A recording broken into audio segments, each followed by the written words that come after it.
निराशा में आशा की किरण। मेरी धर्मपत्नी ने अपने विवाह से पूर्व हिंदी मिडिल किया था।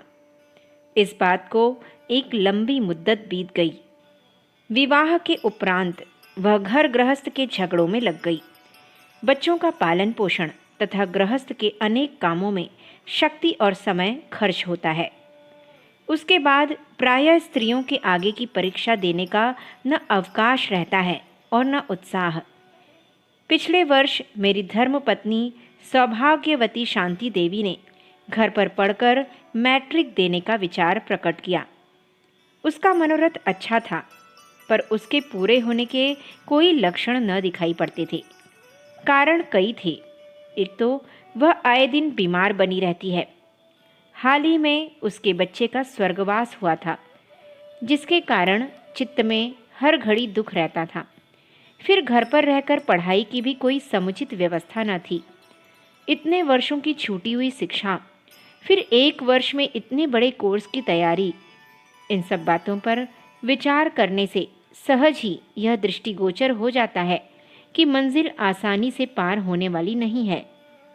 पत्नी ने अपना अभिप्राय प्रकट किया तो मैंने खुशी खुशी सहमति प्रकट कर दी।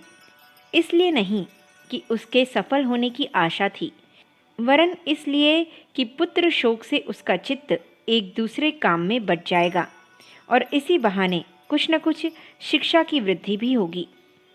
पर परीक्षा के लिए जैसी तैयारी होती है, उसकी तुलना में तो यह सब एक मजाक ही हो रहा था।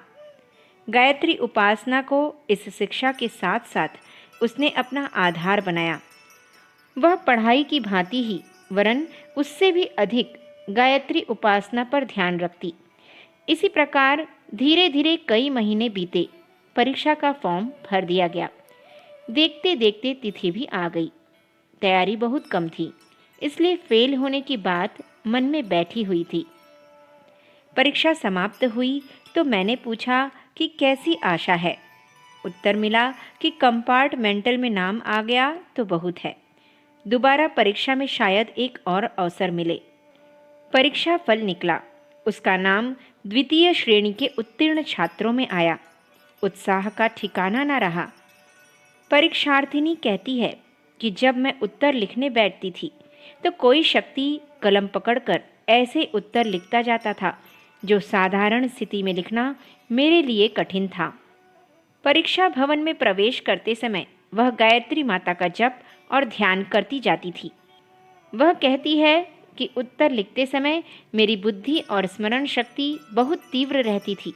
अपनी साधारण समय की अयोग्यता और परीक्षा समय में असाधारण प्रतिभा, इन दोनों बातों का सामंजस्य वह सोच नहीं सकती थी। इसी से उसे अनुत्तीर्ण होने का सदा भय रहा।